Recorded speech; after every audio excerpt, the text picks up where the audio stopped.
Hey you, learning blows, right? Yeah, I just want to play video games all day, but my mom makes me do all this homework. Don't sweat it, dude. I got the raddest solution to your problem. Introducing the hottest computer game of this generation, Baldi's Basics in Education and Learning. It's super sick, and you can learn stuff to keep those annoying parents happy.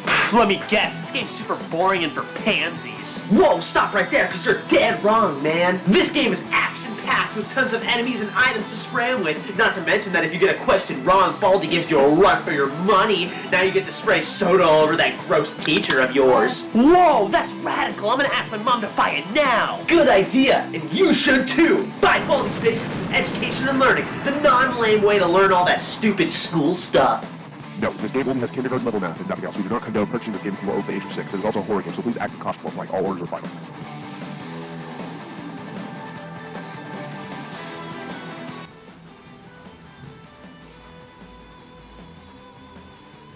Why would I play a video game to learn when the sole purpose of me playing games is to learn useless information? Though I can't argue with a bargain.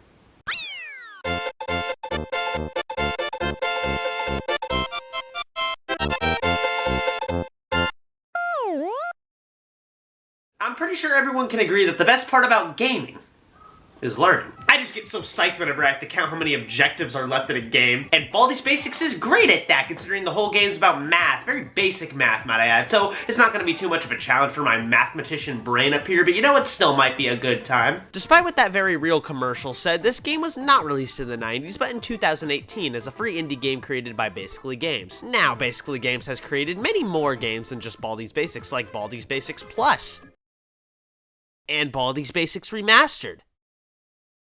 Yeah, that's it. So they've basically created one game with 2 DLCs. I mean, I don't blame him. Baldi's Basics went viral online. I mean, he'd be an idiot not to do anything else with the game. But it's time to actually get into it now. I'll see how the games differ depending on what version I play. I doubt it'll affect much, though.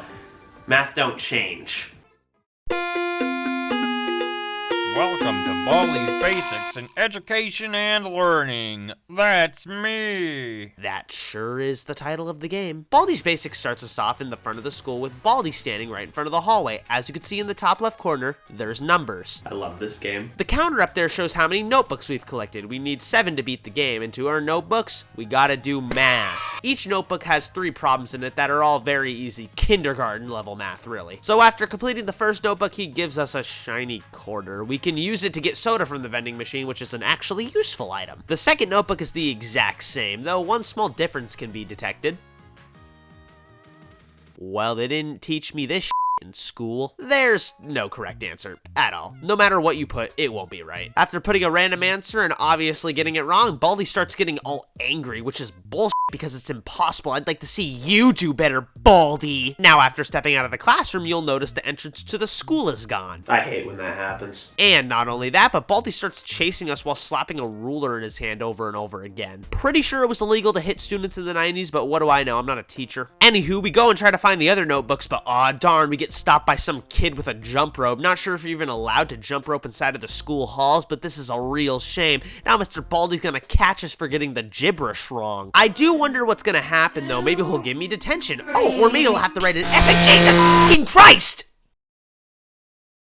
What the hell was that? That kid was quite the opposite of rad. I can't believe she'd do something like that. Oh, and speaking of characters in the game, there's quite a few more, so prepare yourself. For the original launch of the game, we had Baldi. No way. Playtime, who as you saw, killed me there. Her gimmick is just making you do the jump rope like 5 times, and then there's the bully, who just steals your shit. Next is Arts and Crafters, who teleports you to a different area when you have more notebooks than him. Then the Principal. Let's just keep it simple and say he can be your best friend or your arch nemesis. Then there's First Prize, who just drags you across the hallway. And finally, there's a broom. Well, time to get back into the ring in which they call school. it's just like real life. I get it now. I understand all the characters and what to do, so let's learn some math. Starting from notebook 2 and onward, the third question in every notebook will always be gibberish. And every question you get wrong, Baldi gets faster. So the fact that we're forced to get a question wrong every turn definitely isn't in our favor. But Baldi being fast isn't really the irritating part. It's the goddamn principal. When I said before that he could be your best friend, that's only when the bully blocks your path or when playtime is forcing you to do the jump rope. But if he catches you running or snooping in the faculty offices, oh, you're f***ed, because he'll take you to detention, a room that every time you're forced there, the time you must stay in the room gets longer. There's no way out of there other than letting the timer get to 0 or having the principal's key, and if you've gotten most of the notebooks to the point where Baldi's zooming, oh, well, you can kiss that run goodbye. Jesus, there's detention too. I don't like this game anymore. It's too much like actual school. Should I be surprised? Well, here we are in detention. There's portraits of many characters here, and it gives a bit of a neat description on each of them. Too bad I won't have time to read them all since I'm gonna die. Jesus, why is that game over sound so obnoxious and loud? Not only that, but it seems everything about this game is off. And I'm gonna find out why. Oh, it's a horror game. It's a horror game? So it's a horror game, huh? Weird. 'Cause I just don't see it. Nothing about this game is scary at all. Yeah, there might be some tense moments when Baldi's right behind you, but they're not spooky or scary in the slightest. The game over is really the only thing that gets me, and it's only because of how goddamn loud it is. As I briefly mentioned before, there are lots of items in Baldi's Basics that help you deal with the obstacles in the game, like the bee soda. You can even get scissors to cut Playtime's jump rope. Ooh, that makes me sad. Now I just feel bad. There's also the swinging door lock that lets you, well, lock any yellow door that you want. It can really come in handy in some tricky situations. The item list goes on, but I feel like what's really important right now is making it out of here. After collecting all 7 notebooks, Baldi very rudely tells you to exit the premises. I mean, hell, it's what we've been trying to do the whole time, so I'm fine with that. But when we get to the exit, it kind of just disappears. I'm not sure if I should be mad that I can't leave or happy I get to do more math. Well, this just makes it harder on me, but that's alright. There's always another exit, goddammit. Okay, this one will work. Okay, it's fine, I get the issue. I'm clearly just not good enough at math. But after finally reaching door number 4, we win? Maybe it's just me, but that felt a bit anticlimactic. I mean, I wasn't really sure what I was expecting. It's Baldi's Basics in Education and Learning. From a gameplay standpoint, that covers pretty much everything, but that's not to say there aren't some cool little Easter eggs in this game. For example, remember when I said no matter what answer you put, you'll always get the 3rd question wrong? Yeah, fun stuff. Well, it's true, but there's one number, or more accurately, a code, that if you input it, something slightly abnormal happens. The code is 31718, and entering it brings you to this fever dream. It's just a test room with some random sprites who have infinite stamina and can't look behind you.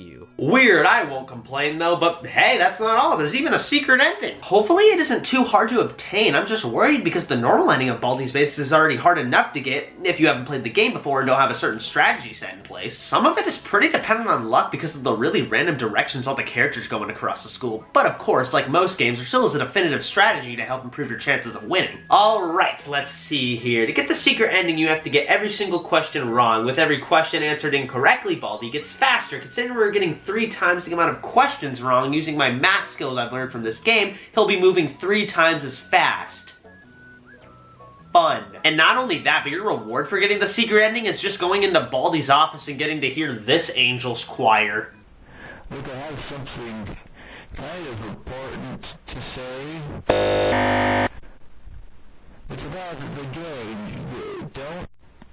Well, that's really it from Baldi's Basics, but don't worry, I get it. You're just so eager to have some more Baldi in your life. Well, don't fret, because as I mentioned before, there are 2 other versions of Baldi's Basics. Phew, that's good. I really needed to do some more mathematics. The first is Baldi's Basics Plus, which is basically just a sequel to the game, and a ton of stuff has changed. New game modes like Endless and Hide and Seek, with new maps, new items, more characters. It definitely was Baldi's Basics at its finest. This game had at least triple the content compared to the original, not leaving any classic content out.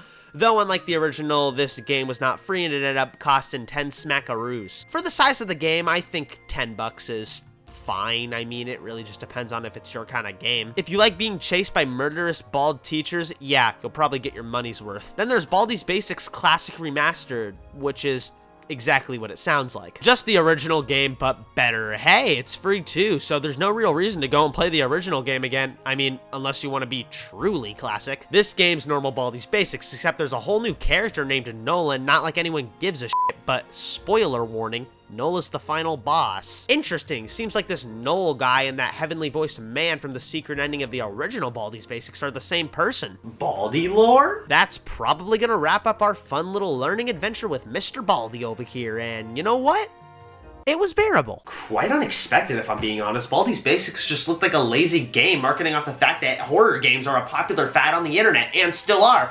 But when you really get into the meat of the game and realize what it's truly about, you come to learn that it's a really bad horror game. Not the game in general, just the horror aspect of it. It ain't scary in the slightest, and I'm pretty sure the creator must know that. But for what it is, it's an alright game, rough around the edges no doubt, but can still keep you entertained for a bit. They do a great job really making it look like a computer game from the 90s though. It adds a lot. Though if there's any version you should be playing, it's definitely gonna have to be the Plus or Remastered version. They just give better experiences in the long run. And that was it, Baldi's Basics in Education and Learning, but I think it's pretty clear what everyone's waiting for.